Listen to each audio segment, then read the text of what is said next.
Welcome to Follow Me to the MROP, a podcast dedicated to the journey of the masculine soul and the transformative power of initiation. My name is Brian Mueller. I live in suburban Dayton, Ohio, and I made my rites at Pilgrim Park in Illinois in 2014. I'm your host, and in each episode of our show, I'll sit down with one man who has made his rites, and I'll invite him to tell his story. This won't be an abstract explanation or a theological lecture, just a real conversation about what it was like to cross that threshold at the rites and what changed afterwards. This podcast is truly a labor of love, inspired by my own transformative experience at the men's rites of passage and my ongoing commitment to the Illuman community. It's also informed by my work with Choosing Presence, where we believe that the greatest gift a man can give his community is his own presence. In a world of constant distraction, Choosing Presence provides the tools to help you stay grounded in the now. If you'd like an easy way to begin learning about the practice of presence, you can download the free Practicing Presence app at choosingpresence.org/app. And if you'd like to support the show, I invite you to learn more about me and my work as a poet at brianspoems.com. Now, the Men's Rites of Passage, or MROP, is an experience designed to help men move from the first half of life into the second, shifting from a focus on ego and achievement to a life of meaning and soul. On this show, we just don't talk about the rites in theory. We talk to the men who have walked the path. Today, I'm joined by a man who has made his rites, and we're going to hear exactly what that journey looked like for him.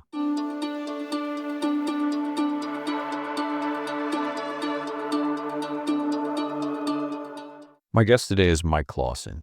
Brother, I'm really glad you're here. Thanks for making the time and for being willing to share your story. Thanks, Brian. I'm looking forward to this.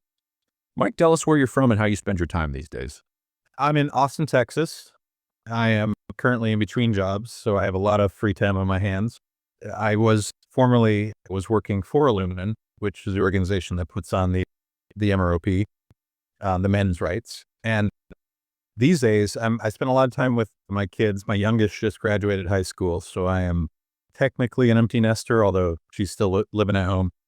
So I try to maximize time with her and with her older sister so that, they're growing up fast and they're already starting to fly the nest a bit.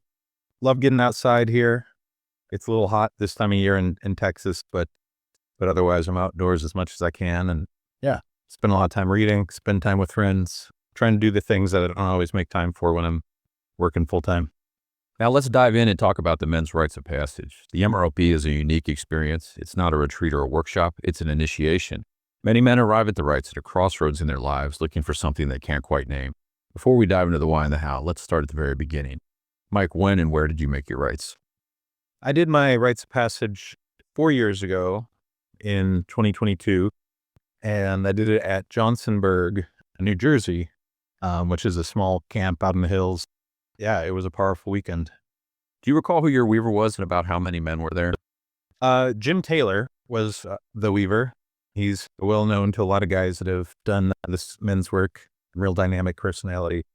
And seemed like a big group to me. I don't know how it compares to others. I think there was maybe 60 or 70 men that went through it. We filled up one whole, half of a gym. Might have been, I don't know, could have been closer to 100. I'm not sure. That's a good size, yeah. So when you think back to that weekend, what's the first image or feeling that comes forth for you?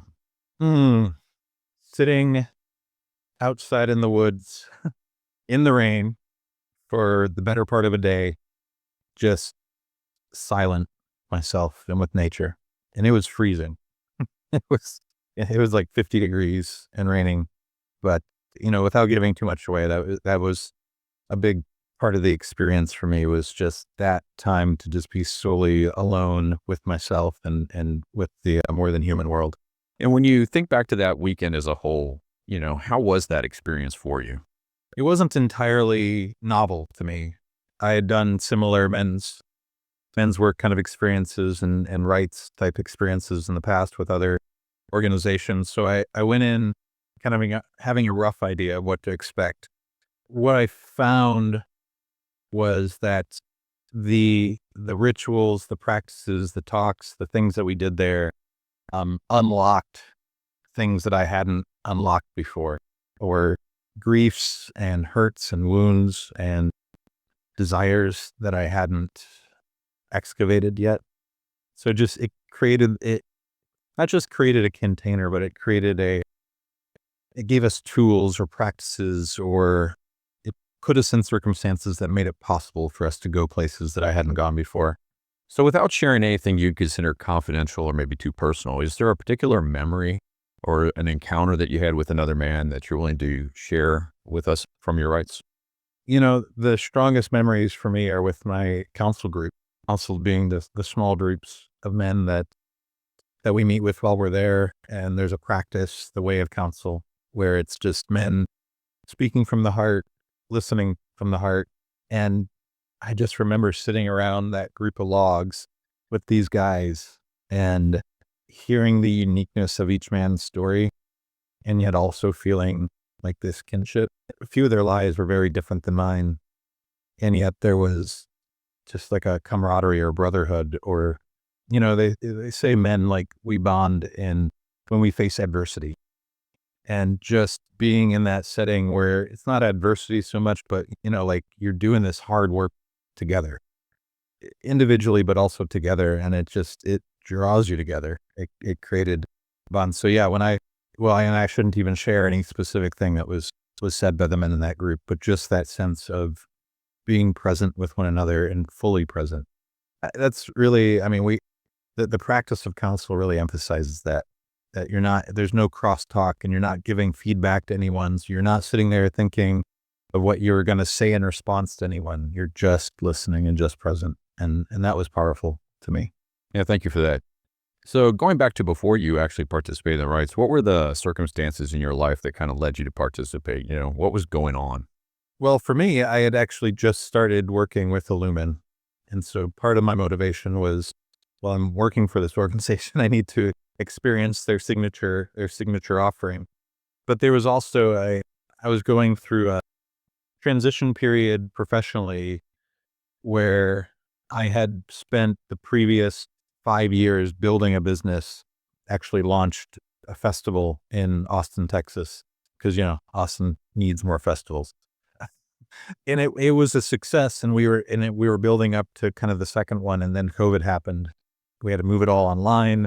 And then eventually that just kind of fizzled out because everybody got sick of being online, and so there was this period of grieving for me. I was letting go of this passion project, this thing that I had put my heart and soul and time and resources into for 5 years. And it just kind of all fell apart through no fault of my own. There's a quote from Star Trek where Captain Picard says, "It is possible to commit no mistakes and still lose. That is not a weakness. That is life." And I had gone through this experience where through no fault of my own, I lost this really important thing. And so grieving that and trying to figure out kind of who am I after that, when you wrap up your whole identity in something and then you lose it, it's disorienting. So I was still very much in that kind of space of trying to, I guess, find myself again and grieve the loss of who I thought I was and was going to be. So when you made the decision to go to the rites, and presumably you told family members, you told loved ones, you told friends, maybe even like a spiritual director, but what were their reactions to your decision? Some were surprised because they knew that I had already done a similar thing through an organization called the Mankind Project. And they're like, well, didn't you already do that? What's the difference? And not that they weren't supportive, they were just kind of like, well, you've been there, you've done that, you've already engaged with men's work. Why are you doing this? I found that the experiences to be different because it's not like there's just one thing that we need to work on as men or as human beings. And so, whereas like the Mankind Projects, they call it their New Warrior Training Adventure, it was mostly about being a man of integrity and a man of your word. And it was about excavating certain things in your life, but more just around, well, if you're familiar with these 4 masculine archetypes that, was it Robert Moore, I think, wrote the book about that? Yeah. So king, lover, warrior, magician, king, warrior, magician, lover, magician. And I found that MKP was a lot of king and warrior energy. It was about stepping into your power, being a man of integrity, using your power, for the good of others, owning responsibility. And that was really good. And that was partially a thing that I needed at the time that I did it.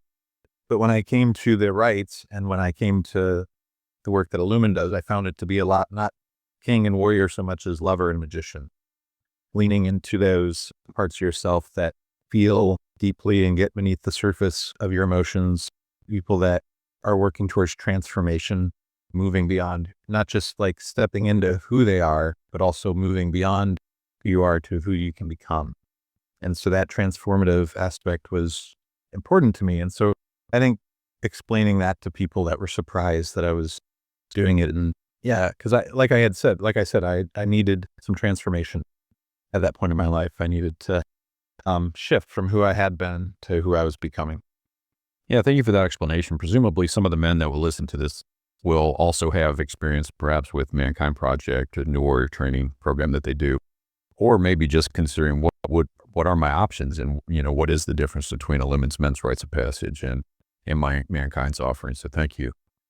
I want to ask you, so the day comes for your rites, you fly from Texas to New Jersey, presumably you head out to Johnsonburg. I mean, probably had to fly to Newark or something like that, and then drive a considerable distance to get to the camp.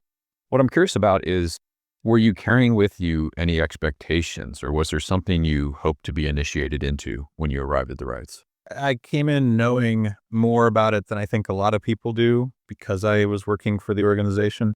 And so I had an advantage that I kind of wish that I hadn't had, because I would have liked to have gone into it a little more blind, a little more just kind of open to whatever was going to come.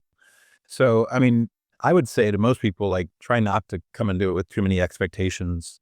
Come into it just with a sense of openness to whatever gets stirred up.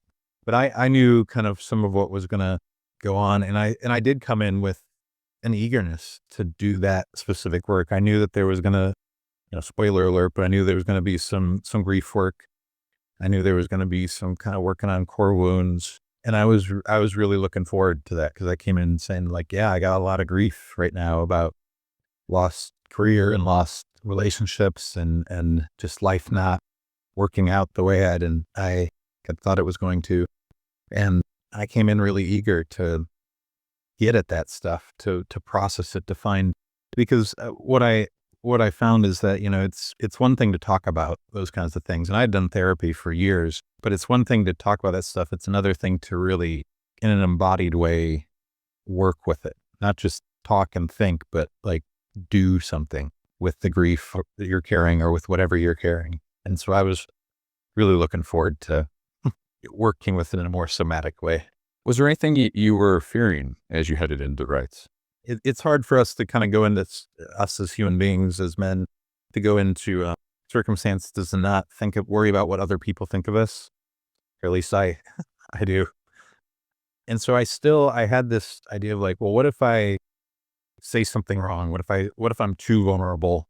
And some of that might have been because I did work for the organization, and I kind of was like, well, I'm balancing this tension between just being here as Mike and being here as an employee. So I had a little bit of fear around that, but I think it wasn't just because of that position I was in. It was also because that's just who I am, and who I think a lot of people are. Is just that worry that other people are going to judge us or who we are or how we are, and that fear of being vulnerable, fear of being real. Yeah, so I went in a little bit guarded, a little bit unsure of how vulnerable and real I wanted to be. It's understandable. Thank you. So you get through the weekend. It's a 4-night, 5-day ritual event, but eventually it does come to an end. There's a closing ritual and there's some final counsels. And now it's time for you to depart Johnsonburg and head back to the airport. How are you feeling in those moments right after the rites ended? Gosh, I remember feeling lighter. That some of the rituals and some of the practices had helped me release some things, helped stir up some things that I was able to then, let go of.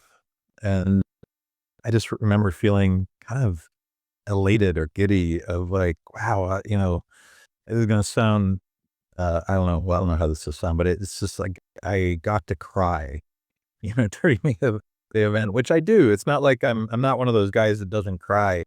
I cry at movies and stuff, but there was the sense of like really that release, that kind of like crying where you're actually just getting it all out, And I'd been able to I had that. I mean, I had cried, but it was also just that feeling that you have after you've really just cried your heart out or just released your emotions in some primal, visceral way. And then you feel lighter afterwards. You feel like, oh, you know that feeling?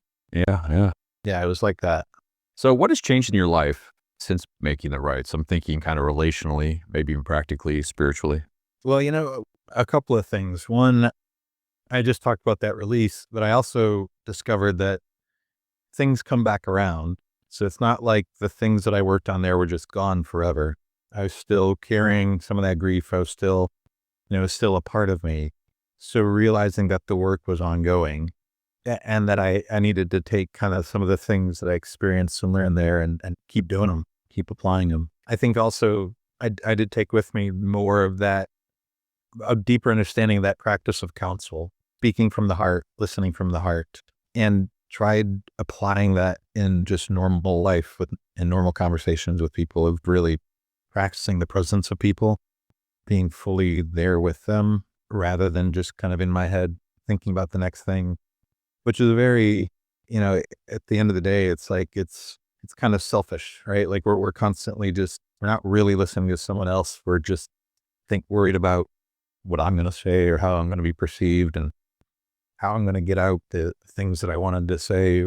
And so letting go of that and really learning to value the other person in a way that they can feel, so that they feel heard and seen and less alone. So yeah, I came away with that as well.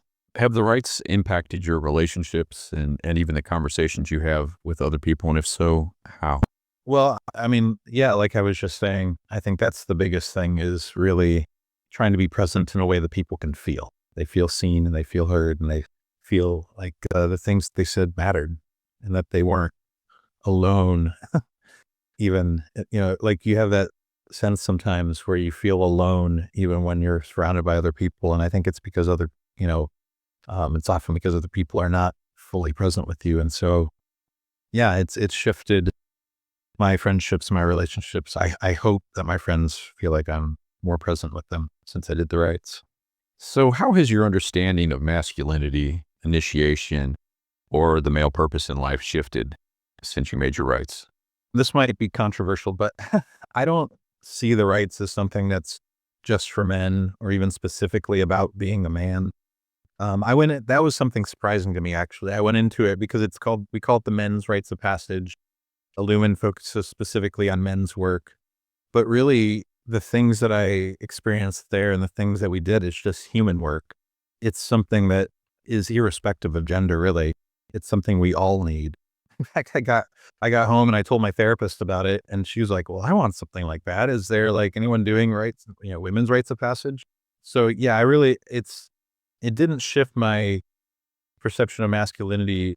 I can see how it would, though, for a lot of guys, if you were coming in as the kind of guy that had never experienced that with other men before, because I mean, let's be real. I mean, a lot of guys don't have the ability to be vulnerable, or open or real about their feelings or their emotions with other men. And that wasn't true for me. I'd had lots of opportunities in my life and lots of men in my life, in part because I had already previously encountered the Mankind Project, which also creates a similar freedom to be vulnerable for guys. So for me, I already had that in my life, and I had already worked through how to be a man that lives more authentically into his feelings and isn't afraid to be vulnerable with others. But if you never experienced that before, then the men's rites of passage would definitely be revolutionary in your understanding that men can go there and we can be that without threatening whatever other parts of ourselves that we think also comprises our masculinity. Yeah, thank you. I appreciate your perspective on that and wholeheartedly agree that this is the kind of work that both men and women really need to do. Pushing back a little bit on that, is there a case to be made for men doing this work in men-only spaces? Yeah, absolutely. Just because of the way that we're conditioned as men, it's hard for us to do that and be that with women. I mean, I think that's especially true for heterosexual men, because we have this constant pressure to perform, to impress, to act differently when women are around. And that's not something you can deprogram from easily. And so to even have the conditions where you could begin to think about opening up in those ways, it's probably necessary to take out that variable.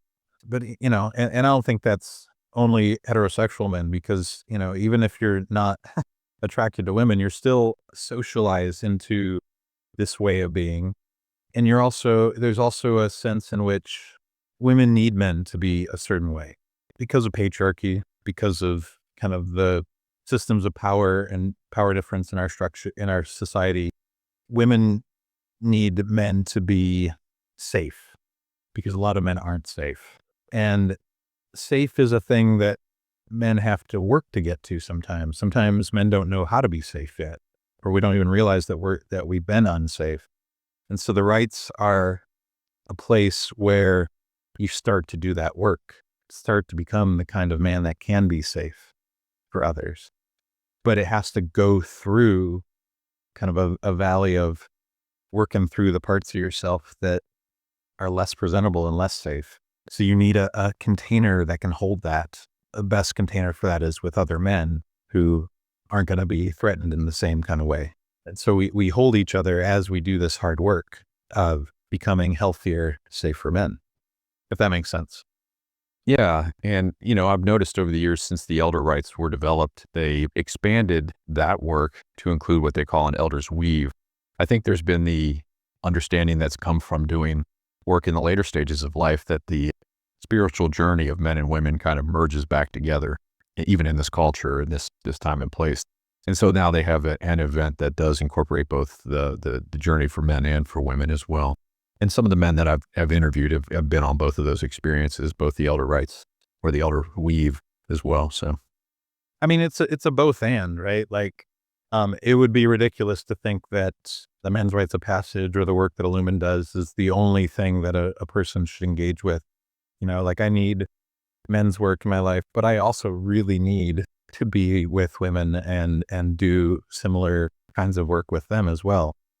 So it's not an either or, but like I said, sometimes you have to do the gender specific work first before you can be the kind of person that's safe to do that work with others. But yeah, I mean, even for myself, I'm kind of moving past the desire to kind of do men's work specifically. I find this hunger to be in more mixed gender groups, just because there's some richness there that can be missing too if you're only ever doing your deep work with men. So, well, for a long time, I've had a small group that we call a porch circle, like sitting on a front porch together. And it's like a counsel, but it's co-ed, it's mixed gender. And that's been really rich too. Yeah, that reminds me, Mike, I was at the Wild Goose Festival with you back, I think it was 2024 that summer, and we held a council for some of the festival goers, and that was both men and women, and that was an incredibly deep and rich experience. So that was wonderful. Yeah. And well, again, I mean, that the way of counsel, the practice of counsel is also not a gender specific thing. It's just a useful tool for how to gather people in groups to go deeper. Yeah. I would advise people not to come in to the rites thinking that it's just about being a man or about masculinity. It's just a container to do your inner work. And the fact that it is kind of all men hopefully makes it easier to do that inner work. Although I'll be honest, like, I found that challenging as well, in a good way, but challenging to me because I don't always feel safe with men either. Like, in the same way that women don't feel safe with men don't feel safe with other men sometimes because we're the harshest enforcers of our own emotional stuntedness. There are homosexual men that ask me, is this a safe environment for men who aren't straight? And I can assure them that it is, but I can understand their reluctance. Yeah. Because queer men and gay men have often borne the brunt of toxic masculine behavior. And even though I'm straight, like, I also experienced that growing up. I came from a very rather violent, rural, Midwestern small town background, and where the only things to do were hunting, fishing, working on your truck, and fighting. I got into a disproportionate number of fights in my high school years, and I wasn't even, that kind of guy, but it's just people were aggressive, and that's what it meant to be a man, was that kind of violent aggression. And it made me learn to not trust most men and to not want to be around a lot of men.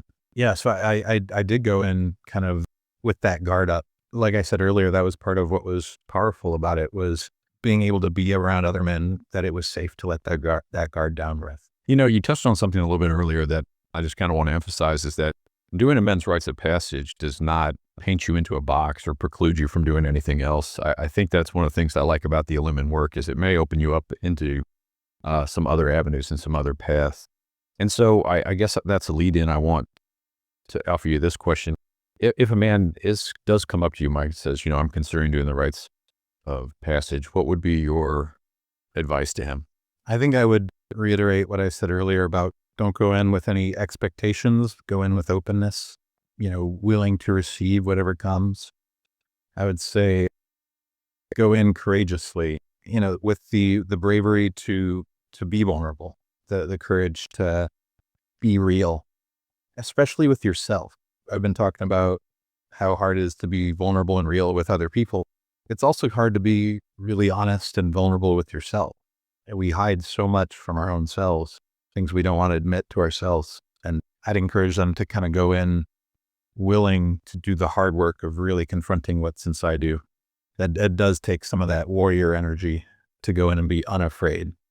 Mike, you spent 3-4 years as the administrator for Illuman.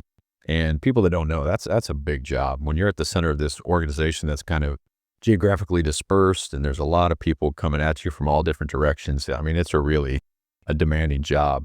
I happened to have a peek at it from, my position, even working within a chapter of Illuman. And so I really admire what you did for the organization and how you performed and responded, with all these demands and all these guys coming after you. I think a lot of people that are listening to this that know you would like to know, what did you learn from being the Illuman administrator about working in community, organization building, and just anything else you'd like to say about that experience? Community building and working in a small organization, it's all about the relationships. People want to work with you and together with you because they trust you as a person. And so that vulnerability and that honesty that was part of the MROP experience was relevant to the organization as a whole, that you had to have that same attitude when you're talking through spreadsheets or planning budgets or communication strategies or whatever, and you guys, Brian, I think of you as a friend, not as a coworker or whatever. And I feel that way about all the men that I got to work with. We weren't just like running an organization together. We were, brothers that were pulling in the same direction for a shared common purpose and shared passion, that bonds men together. And so I really enjoyed working with Illuman in that way, because it didn't just feel like a job. It felt like a real community of a band of brothers. Yeah, thank you for that. Relationships are really important in this work, and that's one of the things I value as well. So just have really one last question, Mike. Where to next on your spiritual journey, or where are you heading from here? What's going on for you now? I'm in kind of a life redefinition phase, a life reset. With the job ending several months ago, and I also ended a relationship back in January, and my youngest daughter graduating high school. I also moved back into a house that I owned and lived in 10 years ago, but now I'm back in it. So it feels like a lot of things in my life have been reset. And so I'm in a season of figuring out what comes next and what do I want next.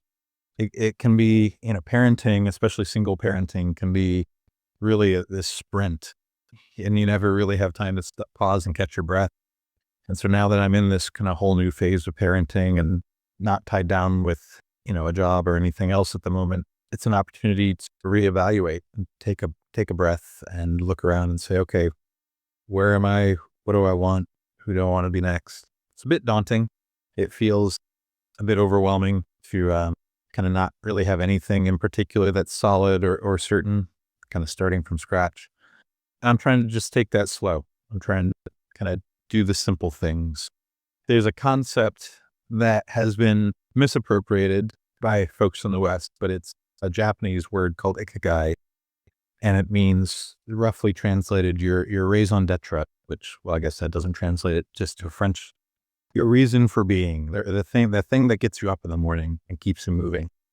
And Western self-help has kind of interpreted that to mean your life's purpose, your big grand purpose. And sometimes you'll even see this diagram. It's like what you're passionate about, what the world needs, what you're good at, and what you can get paid for. And then the center is supposed to be your Ikigai. And it's not actually that. It's not some grand purpose. Your Ikigai, your reason for getting up in the morning, is the simple things that bring you joy. And so when you're asking, what's your reason for being, what are the things that light you up and make you feel alive, that are just simple and ordinary and everyday, that you can find in any circumstances? And so I've been trying to rediscover those. I've been trying to rediscover what are the small things that get me up in the morning, whether it's going for a hike in the greenbelt near my house, or whether it's, I don't know, watching sci-fi shows with my daughter in the evening, or I don't know. Yeah, just the little things.